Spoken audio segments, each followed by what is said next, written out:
ഇതെപ്പോഴാ ഇതിനകത്ത് കയറിയത്? ടിക്കറ്റ് എടുത്തോ? ഞാൻ ടിക്കറ്റ് എടുത്തിട്ട് 35 വർഷമായി. എന്റെ ഏട്ടനാ മലയാളം MA കാരനായതുകൊണ്ട് സാഹിത്യത്തിൽ സംസാരിക്കുന്നതാ ഇഷ്ടം. ഞാൻ എന്ത് നല്ല കാര്യം പറഞ്ഞാലും ശരി എന്നെ ചീത്ത പറയും. അത്രയ്ക്ക് സ്നേഹ.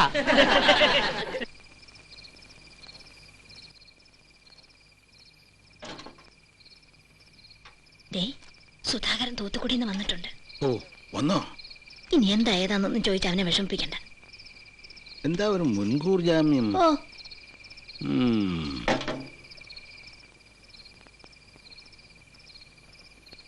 നീ വന്നോ?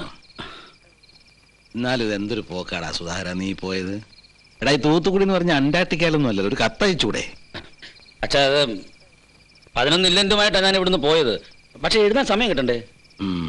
നിന്റെ തേക്ക് പരിപാടി എന്തായി? ഗുണം കിട്ടുവോ? ഈ നാടിന് തേക്കല്ല ആവശ്യം, പിന്നെ സത്യസന്ധത. ഇന്ന് നട്ട് 20 കൊല്ലം കഴിഞ്ഞ് മുളച്ചാലും കുഴപ്പമില്ല. സത്യസന്ധതയുടെ വിത്ത് ആരെങ്കിലും ഈ നാട്ടിൽ കുറച്ച് നട്ടേ പറ്റൂ. നീ സാഹിത്യം കളാ. പ്രോവിഡന്റ് ഫണ്ടിൽ നിന്ന് 3000 രൂപ കടമെടുത്താ നിന്നെ തൂത്തുക്കുടിയിൽ അയച്ചത്. സകല ചെലവും കഴിഞ്ഞ് ആദ്യത്തെ ശമ്പളം തന്നെ 2000 കവിയുന്നല്ലേ നീ പറഞ്ഞേ? നിന്റെ 2000 കവിഞ്ഞില്ലേ? അച്ഛാ അതൊക്കെ ബ്രോഷറിലടിച്ച് ആൾക്കാരെ പറ്റിക്കല്ലേ. പറയുന്ന വാക്കും ചെയ്യുന്ന പ്രവൃത്തിയും തമ്മിൽ ബന്ധമില്ല വന്നാല് കഷ്ടമല്ലേ? അച്ഛാ ഒരൊറ്റ മാസം കൊണ്ട് 7500 യൂണിറ്റ് വിൽക്കാനാണ് ഞാൻ പ്ലാൻ ഇട്ടത്. ടാർജറ്റിലെത്താൻ 2500 കുറവേ ഉള്ളൂ. തലപ്പത്തിരിക്കുന്ന ഈ ഷെയർ ഹോൾഡേഴ്സ് ആണ് ഈ കള്ളക്കളിച്ച് കൂട്ടു നിൽക്കുന്നത്. വിശ്വസിക്കാൻ കൊള്ളത്തില്ല ഒറ്റ ഒരെണ്ണത്തിന്. അപ്പൊ 3000 പോയോ? ഇല്ല, 1700 തിരിച്ചു കിട്ടി. 1300 പോയി കിട്ടി. അതെ.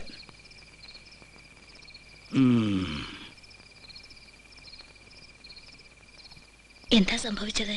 അതെ, ഭൂമിയിൽ മുമ്പ് തൂത്തുക്കുടി എന്നൊരു സ്ഥലം ഉണ്ടായിരുന്നു. ഇവൻ തേക്കുമായിട്ട് അവിടെ ചെന്നോടെ അത് ഇല്ലാതായി. അത്ര തന്നെ. അമ്മണി ഇതോടെടുത്തോ. വല്യേട്ടന് കുളി കഴിഞ്ഞിടാൻ വല്ലതുണ്ടോ? വല്ലതുണ്ടോന്ന്? ഇല്ല, ഇത് മാത്രമേ ഉള്ളൂ. എങ്കിൽ ഞാനൊരു മുണ്ടും ഷർട്ട് പെട്ടെന്ന് നൽകി തരാം.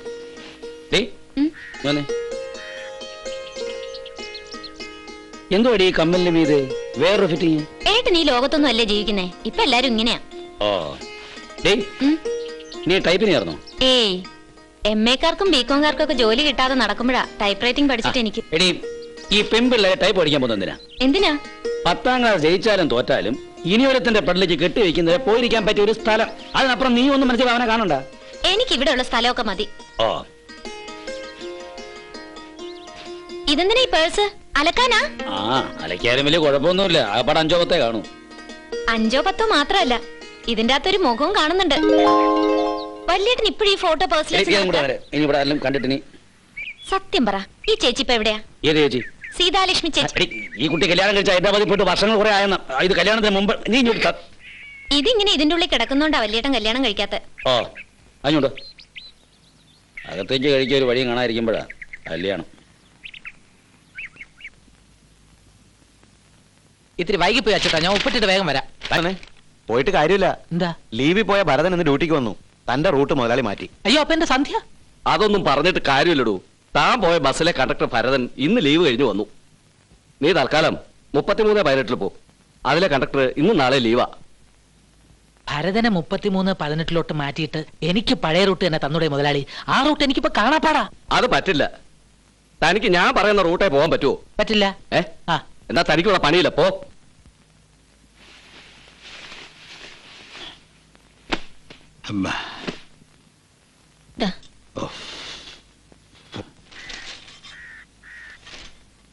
അമ്മണി, ആ മിക്സിംഗ് എടുത്തേ. അല്ലമ്മേ, പെട്ടെന്ന് ഇങ്ങനൊരു പനി വന്ന് കയറാൻ എങ്ങനെയാ എനിക്ക് മനസ്സിലാകത്തത്? അത് മനസ്സിലാക്കാൻ മലയാളം MA വരെ പോണമെന്നില്ല. തൂത്തുക്കുടി നേട്ടം വെറും കൈയോടെ മടങ്ങി വന്നതാണ് അച്ഛന് പനിക്കാൻ കാരണം. എടാ, നാട്ടുകാരെ പറ്റിച്ച് കാശുണ്ടാക്കാൻ എനിക്ക് പണ്ടേ താല്പര്യമില്ല. ഇനിയിപ്പൊ അതുകൊണ്ടാണ് അച്ഛന് പനി വന്നതെങ്കിൽ ആ പനി ജന്മം മാറാനും പോകുന്നില്ല. എന്താ ഇന്ന് വരെ കിട്ടിക്കൊണ്ടിരുന്ന 4 കാശ് കളഞ്ഞു കുളിച്ചിട്ടല്ലേ നീ വന്ന് നിൽക്കുന്നേ? അതുകൊണ്ടും അച്ഛന് പനിച്ചൂടെ? അതൊരു തരം താണ പണിയാണമ്മേ. തോന്നുമ്പോ റൂട്ട് മാറ്റാൻ ഞാൻ എന്താ അയാളുടെ? ആ റൂട്ട് മാറുമ്പോ ഇവനും റൂട്ട് മാറ്റുമെന്ന് എനിക്കെന്നെ അറിയാമായിരുന്നു. അതുകൊണ്ട് എനിക്ക് വലിയ അത്ഭുതമൊന്നുമില്ല. സ്വല്പം നിലാവ് കാണുമ്പോ ഏത് കുറുക്കനും ഒന്ന് കൂവും. ആ റൂട്ടിൽ അല്പം നിലാവ് കിട്ടി, അവനും ഒന്ന് കൂവി, അത്രേ ഉള്ളൂ. അച്ഛൻ എന്താ ഒരുമാതിരി മലയാള MA കാരെ പോലെ സംസാരിക്കുന്നത്? പലത് മനസ്സിലുണ്ടേ തെളിച്ചു പറ. ഏട്ടൻ കണ്ണൂരിട്ടുണ്ടാ വലിയ പ്ലാനിങ്ങും കൊണ്ട് പോയതല്ലേ തേക്ക് ബിസിനസിന്? കണക്കൂട്ടുമ്പോ കടലാസിൽ ലാഭം ഇങ്ങനെ കുന്നുകൂടുകയായിരുന്നു. എന്നിട്ട് എന്തായി? എടാ, ഇപ്പൊ ഏത് ബിസിനസ്സും ആരംഭത്തിലെ അങ്ങനെ അങ്ങോട്ട് പച്ചപിടിക്കണമെന്നില്ല. എന്താ ഞാനൊരു പരീക്ഷണ നിലയിലാണ് തേക്ക് കൃഷി ഏർപ്പെട്ടത് തന്നെ. അതെ അതെ, ഈ നാട്ടിലും കുറച്ചുപേർക്ക് തേക്ക് വിറ്റിരുന്നില്ലേ? അതുകൊണ്ട് എന്താ ഇപ്പം? ആ അടിയോടി ഇന്നലെയും വന്നിരുന്നു ചേട്ടനെ തിരക്കി. തേക്ക് വാങ്ങിയവർക്കൊക്കെ ഞാൻ സമ്മതപത്രം കൊടുത്തിട്ടുണ്ട്. 20 വർഷം കഴിഞ്ഞ് ചെന്നാൽ അവർക്കൊക്കെ തേക്കും കിട്ടും. 20 വർഷം കഴിഞ്ഞ് ചെന്നാൽ അവിടെ തേക്കിന്റെ ആത്മാവ് അലഞ്ഞു തിരിഞ്ഞ് നടക്കുന്നുണ്ടാവും. ഏട്ടനെ വിശ്വസിച്ച് പണം മുടക്കിയവർക്ക് അവിടെ ചെന്ന് തേക്കിന്റെ 16 അടിയന്തരവും നടത്തി മടങ്ങാം. അച്ഛാ, അച്ഛൻ എന്നെ വിശ്വാസക്കുറവുണ്ടോ? ഉണ്ടേ പറ. വിശ്വാസ കുറവുണ്ടെങ്കിൽ തന്നെ അച്ഛൻ അത് മുഖത്ത് നോക്കി പറയില്ല. അതാ അച്ഛനെ എനിക്ക് വിശ്വാസമില്ലാത്തത്. എന്റെ മനസ്സിൽ പല പുതിയ പദ്ധതികളുണ്ട് അച്ഛാ. അയ്യോ, എന്താ? ചിലതൊക്കെ ഉറപ്പിച്ചിട്ട് തന്നെ ഞാൻ തൂത്തുക്കുടി ഇങ്ങോട്ട് പോന്നിരിക്കുന്നേ. അച്ഛാ, നമുക്കേ ഒരു വികലാങ്ങനെ കിട്ടാൻ വല്ല മാർഗമുണ്ടോ? എന്റെ കൈയും കാലും തല്ലി ഒഴിച്ചെന്നാ ഞാൻ വേണേ ഒരു വികലാങ്ങനാകാം. അങ്ങനെയാണെങ്കിൽ അതിലും നല്ലത് മുത്തച്ഛനാ. അച്ഛാ, ഞാൻ കാര്യമായിട്ടാ പറഞ്ഞത്. ഒരു വികലാങ്ങനുണ്ടെങ്കിൽ നമുക്കൊരു STD ബൂത്ത് തുടങ്ങാം. പേപ്പറുകളൊക്കെ ഞാൻ ശരിയാക്കിയിട്ടുണ്ട്. ഒരു STD ബൂത്ത് എന്ന് വെച്ചാൽ ഇപ്പൊ എന്താ കമ്മീഷൻ? വല്യേട്ടാ, ഓ, നമ്മുടെ ഉണ്ണിവാസുവിനെ പിടിച്ചൂടെ? ഉണ്ണിവാസു ഒരു വികലാങ്ങനല്ലേ? പറഞ്ഞ പോലെ ഉണ്ണിവാസു വികലാങ്ങനാണല്ലോ.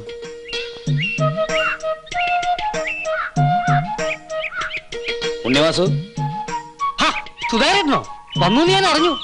നീ ഇങ്ങോട്ട് വന്നേ. ചൂണ്ടയിലൊന്നും കൊത്തിയിട്ടില്ല. കൊത്തുമോന്ന് നമുക്ക് നോക്കാം, വാ.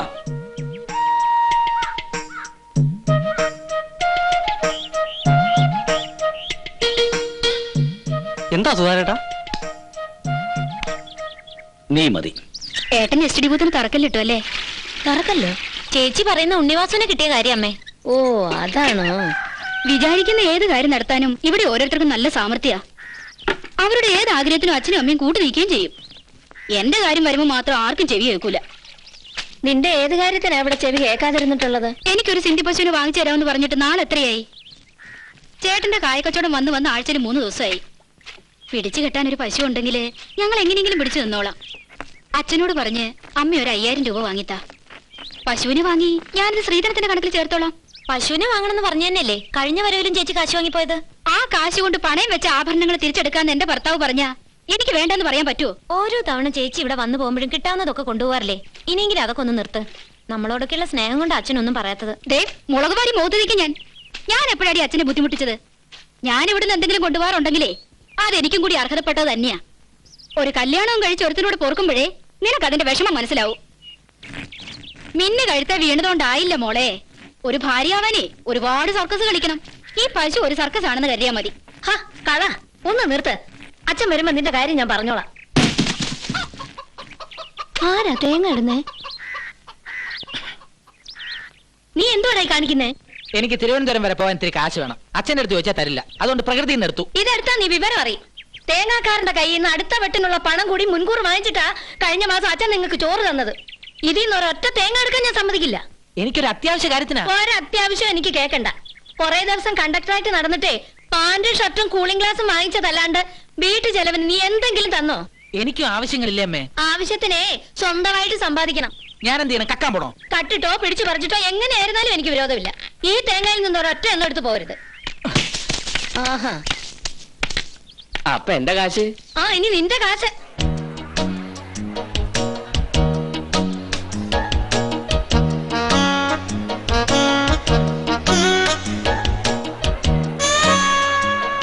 തിരിച്ചു വന്നു കഴിഞ്ഞിട്ട് 25 രൂപ കൂടുതലരുത്.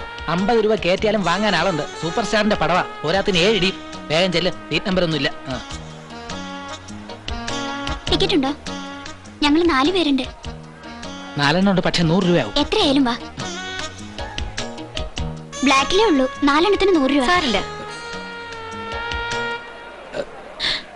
തുറച്ചു നോക്കിയൊന്നും വേണ്ട. കുറച്ച് കാശിന്റെ ആവശ്യം ഉണ്ടായിരുന്നു. തൽക്കാലം ഈ ഒരു മാർഗ്ഗമേ കണ്ടുള്ളൂ. എനിക്ക് നല്ലൊരു പണി കിട്ടട്ടെ.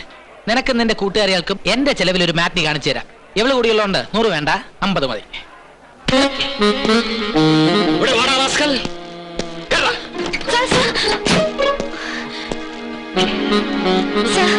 ഞാൻ കാശ് കൊടുത്ത് വാങ്ങിപ്പിച്ചതാ. ലേഡീസും കൂടി ഉൾപ്പെട്ടതാണോ ഇവരുടെ റാക്കറ്റ്? എങ്കിൽ കേറിക്കോ, ഞാൻ സൽക്കരിക്കാം. ബ്ലാക്കിൽ ആര് ടിക്കറ്റ് വിറ്റാലും ഞാൻ തൂക്കും. ബ്ലാക്കിൽ ആര് ടിക്കറ്റ് വാങ്ങിയാലും ഞാൻ തൂക്കും. കള്ളന്മാരെ തൂക്കുന്നത് രാംകുമാർ IPS ഒരു നാടൻ കല മാത്രമാണ്. വണ്ടിവിടെ.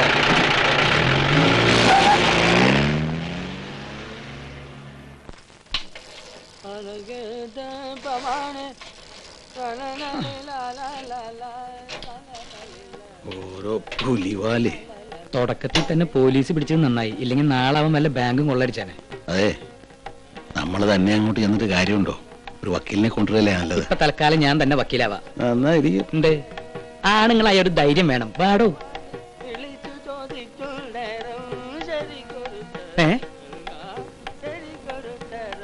ഇതുപോലെ നാടക റിഹേഴ്സലും മറ്റാണോ? Police station, Cheruvatta police station, police station. പോലീസുകാര്. അവസരം ഇനിയുമുണ്ടോ മനുജ, അശരണനാം നിനക്കീശനെ ഭജിപ്പാൻ. അവസരം ഇനിയുമുണ്ടോ മനുജ, അശരണനാം നിനക്കീശനെ ഭജിപ്പാൻ. അവസരം ഇനിയുമുണ്ടോ. സാർ ഇത്രയും സഹൃദയനാണെന്ന് ഞങ്ങൾക്ക് ആദ്യം കണ്ടപ്പോ തോന്നിയില്ല. ആദ്യത്തെ വിരട്ടലും മറ്റും കണ്ടപ്പോ ഞങ്ങളങ്ങ് പേടിച്ചു പോയി. സംഗീതത്തിന്റെയും കവിതയുടെയും മുന്നിൽ ഞാൻ എന്നും ഒരു ദുർബലനാണ്. ഞങ്ങളുടെ ഭാഗ്യം. അപ്പോൾ പകൽ നിങ്ങൾ വീടുകൾ തോറും പാട്ടുപാടി നടക്കും. അതെ, അങ്ങനെ കണ്ട വീടുകളിൽ രാത്രി കക്കാൻ കയറും. ഞങ്ങളുടെ പതിവ്.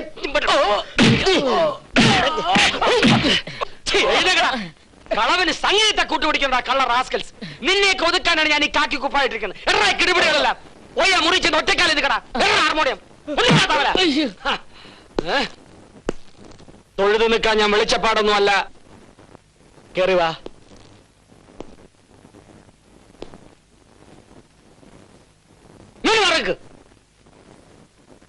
കാര്യം എന്താണെന്ന് തുറന്നു പറ.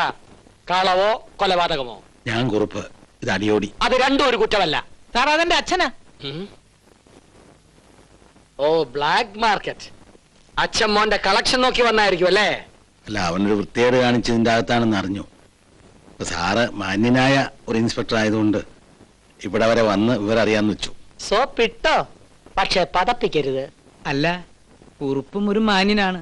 അവൻ എന്തെങ്കിലും തെറ്റ് ചെയ്തിട്ടുണ്ടെങ്കിൽ സാർ അവനെ ചാർജ് ചെയ്തോളൂ. ഞങ്ങൾ വരട്ടെ. നിൽക്ക്. കുറുപ്പ് എന്ത് കുറുപ്പാണ്? കൃഷ്ണക്കുറുപ്പാ. എവിടെയാ താമസം? ഇവിടെ അടുത്താ. ജനിച്ചു വളർന്ന നാട്ടിൽ സ്വന്തം മകൻ പോക്കരുത്തരം. എനിക്ക് വളർന്നത് ചെർപ്പളശ്ശേരിയില്ല, ജോലിയായിട്ട് വന്നതാ. ചേർപ്പളശ്ശേരിയിൽ എവിടാ? പറഞ്ഞാ അറിയോന്ന് തോന്നുന്നില്ല. ചിറ്റാരിക്കൽ എന്ന് പറയും. ചിറ്റാരിക്കൽ ഒരു മാധവൻ ഉണ്ണിത്താനുണ്ടല്ലോ. ഉണ്ട്, ഞങ്ങൾ ബന്ധുക്കളാ. പക്ഷെ ഞങ്ങളാരും ഇങ്ങനെ ബ്ലാക്ക് ടിക്കറ്റ് വിറ്റ് നടക്കാറില്ല. മാധവൻ ഉണ്ണിത്താൻ ഒരു തീപ്പെട്ടി കമ്പനി ഉണ്ടായിരുന്നല്ലോ. ഉണ്ടായിരുന്നു, അത് കത്തിപ്പോയി. ഓഹോ, സാധാരണ തീപ്പെട്ടി കൊള്ളിലേ കത്താറുള്ളൂ. ഇത് തീപ്പെട്ടി കമ്പനി അങ്ങനെ തന്നെ കത്തിപ്പോയി. ഭയങ്കര തമാശകൾ പറയല്ലോ. ഇടയ്ക്കൊക്കെ പറയും. ഇതുപോലെ വല്ലതുണ്ടോ കയ്യില്? ചെറുതായിട്ടുണ്ട്. ആ, ഈ തീപ്പെട്ടി കമ്പനി എരിഞ്ഞപ്പോ നഖശിഖാന്തം പൊള്ളി ഒരുത്തനെ ചേർപ്പളശ്ശേരി ഗവൺമെന്റ് ആശുപത്രിയിൽ കിടത്തിയിരുന്നു 8 മാസം. അറിയോ? അറിയാം. ഒരു നാരായണൻകുട്ടി. അറിയാം. എന്റെ മൂത്ത സഹോദരന്റെ ഭർത്താവിന്റെ സഹോദരിയുടെ, ഇളയമ്മയുടെ, ചെറിയമ്മയുടെ, അമ്മാവന്റെ, നാത്തൂന്റെ മകന്റെ മകൻ നാരായണൻകുട്ടി. അതെ.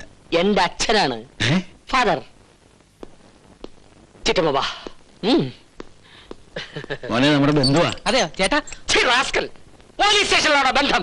അവിടെ ചുമ്മാ ഒന്ന് വരട്ടിയതാ, ഞാൻ തുറന്നുവിടാ. അന്ധകാര പ്രാന്തരത്തിൽ കഷ്ടവന്ധരെ അന്ധർ നയിപ്പൂ. ഓക്കെ. ഇവിടുന്ന് പുനലൂർക്ക് വിളിച്ച എന്റെ പെങ്ങളോട് 2 വർത്താനം പറഞ്ഞാൽ 31 രൂപയോ? അത് കൊള്ളാം. പെങ്ങളോട് സംസാരിക്കുമ്പോ സമയം പോകുന്ന കാര്യം നിങ്ങളും ഓർക്കണം. ഞാൻ ആകെ സംസാരിച്ചത് 1 മിനിറ്റാ. എന്റെ സ്റ്റോപ്പ് വാച്ച് കാണിക്കുന്നത് 4.5 മിനിറ്റാ. തന്റെ ഒടുക്കത്തെ ഒരു സ്റ്റോപ്പ് വാച്ച്. ഈ വാച്ച് പരിപാടി ഞാൻ പൂട്ടിച്ചില്ലേ എന്നതേ ഇങ്ങനെ വിളിച്ചോ? ഓ, പൂട്ടിക്കാൻ എല്ലാവർക്കും വലിയ എളുപ്പമാണ്. തുറപ്പിക്കാൻ ആരെയും കാണാറില്ലല്ലോ. മുതലാളി, അയാൾ പറഞ്ഞത് നേരാ. ഈ 20-ാം നൂറ്റാണ്ടിൽ ആരാ സ്റ്റോപ്പ് വാച്ച് വെച്ച് STD വിളിക്കുക? മുതലാളി എങ്ങനെയെങ്കിലും ഒരു കമ്പ്യൂട്ടർ വാങ്ങി. ബാങ്കിൽ നിന്ന് വായ്പ കിട്ടും. അതൊക്കെ കിട്ടും, പക്ഷെ ലൈസൻസ് നിന്റെ പേരിലല്ലേ? മുതലാളി എന്റെ പേരിൽ വാങ്ങിക്കോളൂ. മുതലാളി ജാമ്യം നിന്നാ പോരെ. മുതലാളിക്ക് എന്താ എന്നെ വിശ്വാസമില്ലേ? വിശ്വാസമില്ലാഞ്ഞിട്ടല്ല വാസു. കാര്യം ഞാൻ സുധാകരനാണെങ്കിലും ഒരുപാട് തവണ ചൂടുവെള്ളത്തിൽ വീണ പൂച്ചയാ. എന്നെ ഒരുപാട് പേര് പറ്റിച്ചിട്ടുണ്ടാ. മുതലാളി സത്യസന്ധതയുടെ മുഖം കണ്ടിട്ടുണ്ടോ? ഇല്ല. ഇങ്ങോട്ട് നോക്കിയേ. ഈ മുഖം നിറയെ സത്യസന്ധതയാണ്, ആത്മാർത്ഥതയാണ്. മുതലാളിക്ക് വേണ്ടി ഉണ്ണിവാസു മരിക്കാൻ വരെ തയ്യാറാണ്. ആ, അതൊക്കെ എനിക്കറിയാം. പിന്നെ നിന്റെ ഈ മുതലാളി എന്നുള്ള വിളി അങ്ങ് നിർത്തണം. സാധിക്കില്ല മുതലാളി. എന്റെ അവസാനത്തെ ശ്വാസം പോലും ആ പേര് പറഞ്ഞുകൊണ്ടേ പുറത്തേക്ക് പോകും. എന്താ സാർ, ഈ രജിസ്റ്റർ ഓഫീസിലേക്കുള്ള വഴിയേതാ? ആ, രജിസ്റ്റർ ഓഫീസുള്ള വഴി എന്ന് പറയുന്നത് നിങ്ങളോട് നേരെ പോകണം. നേരെ പോയ ഒരു ജംഗ്ഷൻ വരും, അവിടെ നിൽക്കരുത്. അവിടെ നേരെ ഇടത്തോട്ട് പോയ ഒരു ഹോട്ടലുണ്ട്, അവിടെ നിൽക്കരുത്.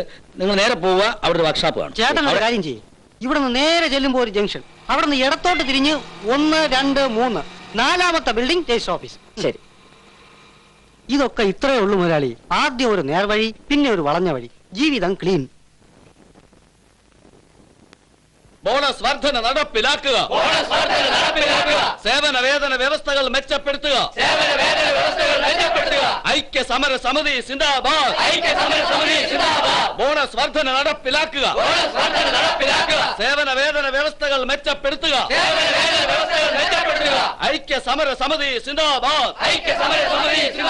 തൊഴിലാളി ഐക്യം സിന്ദാബാദ്. തൊഴിലാളി ഐക്യം സിന്ദാബാദ്. അങ്ങനെ അതും തുടങ്ങി. പുകയാൻ തുടങ്ങിയിട്ട് കുറെ നാളായെങ്കിലും സമരം പൊട്ടി വിരിഞ്ഞത് പെട്ടെന്നാ. ഒരു പ്രശ്നങ്ങളും ഇല്ലായിരുന്ന ഏക ഫാക്ടറി ആയിരുന്നു ഇത്. ഇത് പ്രശ്നങ്ങളുടെ തുടക്കേ ആയിട്ടുള്ളൂ. നിസ്സാരമായ ബോണസ് കാര്യം മാനേജ്മെന്റ് സമ്മതിച്ചു കൊടുത്താൽ യൂണിയൻ ശക്തിപ്പെടുന്നുള്ളത് ഉറപ്പാ. എന്താ ചെയ്യേണ്ടെന്ന് ഒരു പിടിയും കിട്ടുന്നില്ല. എന്റെ എളിയ ബുദ്ധി തോന്നിയ ഒരു ചെറിയ കാര്യം ഞാൻ പറയാം.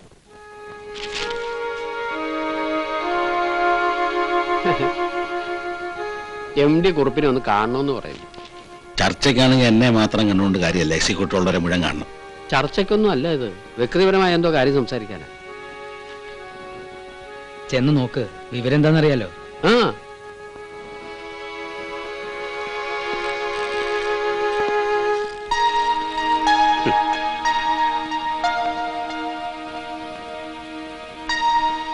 വരൂ. കുറുപ്പ് പണ്ട് മക്കളുടെ ബയോഡേറ്റോടെ തന്നിരുന്നല്ലോ. ഈയിടെ ഞാനത് നോക്കി. ഇയാൾക്ക് ഇവിടെ സ്റ്റോർ കീപ്പിംഗിൽ ഒരു ജോലി കൊടുക്കാമെന്ന് വിചാരിക്കുക. ഞാൻ കുറുപ്പിനൊരു സഹായം ചെയ്തു തരുമ്പോ തിരിച്ചൊരു സഹായം ഇങ്ങോട്ടും ചെയ്യണം. കുറുപ്പ് സമരത്തിൽ നിന്ന് പിന്മാറണം. കുറുപ്പ് മാറിയാൽ പകുതി പേരെങ്കിലും കൂടെ പോരുമെന്ന് എനിക്കറിയാം. സമരങ്ങളൊന്നുമില്ലാത്ത ഫാക്ടറി എന്ന സൽപ്പേര് നമുക്ക് നിലനിർത്തണം. എന്തു പറയുന്നു? വ്യക്തി താല്പര്യത്തിന് വേണ്ടി കൂടെ നിൽക്കുന്നവരെ വഞ്ചിക്കാൻ എനിക്ക് ബുദ്ധിമുട്ടുണ്ട് സാർ. ഞാനത് ശീലിച്ചിട്ടില്ല. സാർ ഇവന് ജോലി കൊടുക്കണ്ട, ഞാൻ വരട്ടെ. മനസ്സിലായി. മകൻ നന്നായി കാണാൻ എത്രത്തോളം ആഗ്രഹിക്കുന്നുണ്ടെന്ന് ഇപ്പൊ മനസ്സിലായി. വലിയ തത്വചിന്ത പറഞ്ഞ് മഹാനായി നടന്നിട്ട് കാര്യമില്ല. ചാ, ഒഴുക്കിനൊപ്പം നീന്താൻ പഠിക്കണം. കുറച്ചു രാവിലെ തുടങ്ങിയിട്ട് ഏട്ടൻ ഇതിൽ ഇടപെടണ്ട. നഷ്ടപ്പെട്ടത് എനിക്കാണ്. എനിക്കൊരു ജോലി ഉണ്ടാക്കി തരാൻ ഇതിലും നല്ലൊരു അവസരം അച്ഛൻ ഇനി ജീവിതത്തിൽ കിട്ടോ? അച്ഛൻ മറ്റുള്ളവരുടെ മുമ്പിൽ തല കുനിക്കുന്നതിൽ നിനക്ക് വിഷമമില്ലായിരിക്കാം, പക്ഷെ എനിക്കുണ്ട്. നീ എന്തൊക്കെ വിളിച്ചു പറഞ്ഞാലും അച്ഛൻ ചെയ്തത് 100% ശരിയാ. ശരിയാണ്. ഇവന് ജോലി കൊടുക്കാമെന്ന് പറഞ്ഞ അച്ഛനെ വീട്ടിൽ സമരം പൊളിച്ചാൽ അച്ഛൻ അറിയില്ലേ? അല്ല, ഇവന് ജോലി കിട്ടുമെന്ന് ഇപ്പൊ എന്താ ഉറപ്പ്? അത് ശരി. അപ്പൊ ഉറപ്പ് കിട്ടിയിരുന്നെങ്കിൽ അച്ഛൻ നാറിയാലും ഏട്ടന് പ്രശ്നമല്ല അല്ലേ? അച്ഛനൊന്ന് മൂളിയിരുന്നെങ്കിൽ ഇന്ന് എന്റെ കയ്യിൽ അപ്പോയിന്റ്മെന്റ് ഓർഡർ ഉണ്ടായേനെ. അച്ഛൻ തെറിപ്പിച്ച എന്റെ ജോലി മാത്രമല്ല, എന്റെ ഭാവി ജീവിതം എല്ലാം. നിനക്കെന്താ ഭ്രാന്തുണ്ടോ? അച്ഛാ, അച്ഛന്റെ സ്ഥാനത്ത് ഞാനാണെങ്കിലും ഇത് തന്നെ ചെയ്യുമായിരുന്നു. ഏട്ടൻ ജീവിക്കുന്ന ഒരു സ്വപ്ന ലോകത്താണ്. എനിക്കത് വയ്യ. ഞാൻ വേറൊരു മനുഷ്യനാണ്. അച്ഛന്റെ സ്ഥാനത്ത് ഞാനായിരുന്നെങ്കിൽ ആ ജോലിയും കിട്ടും, സമരം നടത്തിയിരിക്കും. സ്വന്തം മകനാണെന്നെങ്കിലും കരുതായിരുന്നില്ലേ? ഇനി ഒരു അക്ഷരം നീ മിണ്ടരുത്. നീ എന്റെ മകനാണ്, ഞാൻ നിന്റെ അച്ഛനുമാണ്. പക്ഷെ ആ ബന്ധം ഇവിടെ ഈ വീട്ടിനകത്ത് മാത്രം മതി. ഉറപ്പാണല്ലോ? പിന്നെ മാറ്റി പറയരുത്. ആ ബന്ധം നോക്കാൻ ചെയ്യാൻ പറ്റുമെന്ന് ഞാനൊന്ന് നോക്കട്ടെ.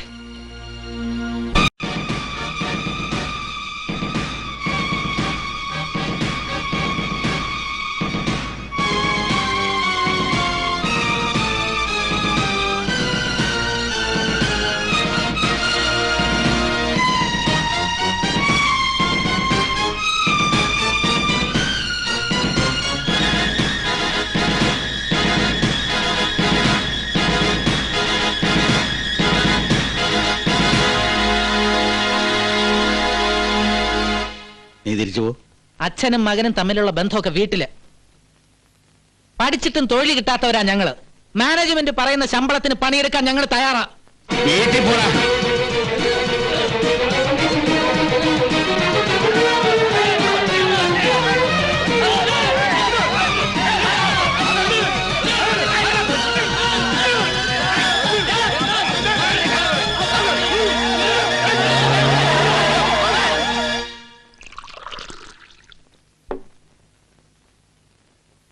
വാദിയും പ്രതിയും തമ്മിൽ ഇവിടെ വെച്ച് അക്രമമൊന്നും ഉണ്ടാവില്ലല്ലോ. എന്താ ഇനി അതും ഇതും പറഞ്ഞ് അവനെ വിഷമിപ്പിക്കണ്ട. ഒക്കെ കഴിഞ്ഞില്ലേ? കമ്പനിയിലെ സമരവും തീർന്നു. സമരം തീർന്നത് ഞാൻ ഇടപെട്ടുകൊണ്ട് മാത്രമാണ്. ഇടപെട്ടത് നമ്മൾ തമ്മിലുള്ള ബന്ധം ഒന്നുകൊണ്ട് മാത്രമാണ്. ഇല്ലായിരുന്നെങ്കിൽ 1 by 1 ആയിട്ട് കേസ് ചാർജ് ചെയ്ത് ഇവൻ ആജീവനാന്ത അകത്തിടാൻ എനിക്ക് ഒറ്റ സംഭവം മാത്രം മതി.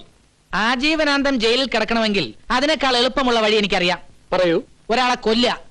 അതും സ്ഥലം സബ് ഇൻസ്പെക്ടർ ആയാൽ കൂടുതൽ നന്നായിരിക്കും.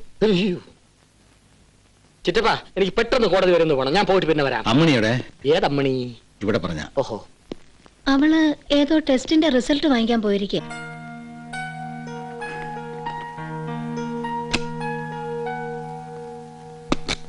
കേറി കിടന്നോളൂ. എന്തിന്? നമ്പർ 11 അതെ. ആ ഇവിടെ കിടന്നോളൂ.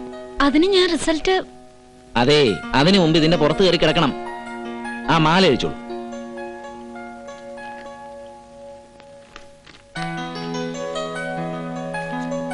നേരെ കിടക്കൂ.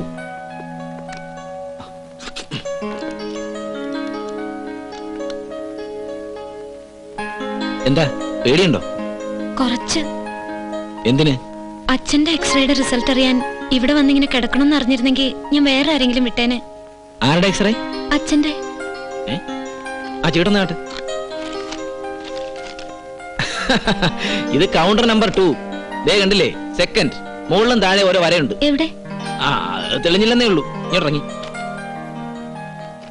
പുറത്തിറങ്ങി ഇടതുഭാഗത്ത് രണ്ടാമത്തെ കൗണ്ടർ, സെക്കൻഡ്. സോറി. അല്ലെങ്കിലേ ആശുപത്രികളെ പറ്റി പൊതുജനങ്ങൾക്ക് എന്നും കംപ്ലൈന്റാ. പത്രക്കാരെങ്ങാനും ഇത് അറിഞ്ഞാൽ ആളെ മാറി ഓപ്പറേഷൻ നടത്തിയെന്നവരെഴുതും. എന്റെ ജോലി തെറിപ്പിക്കുന്ന പണിയാ കുട്ടി ചെയ്തത്. പേരെന്താ? അമ്മിണി.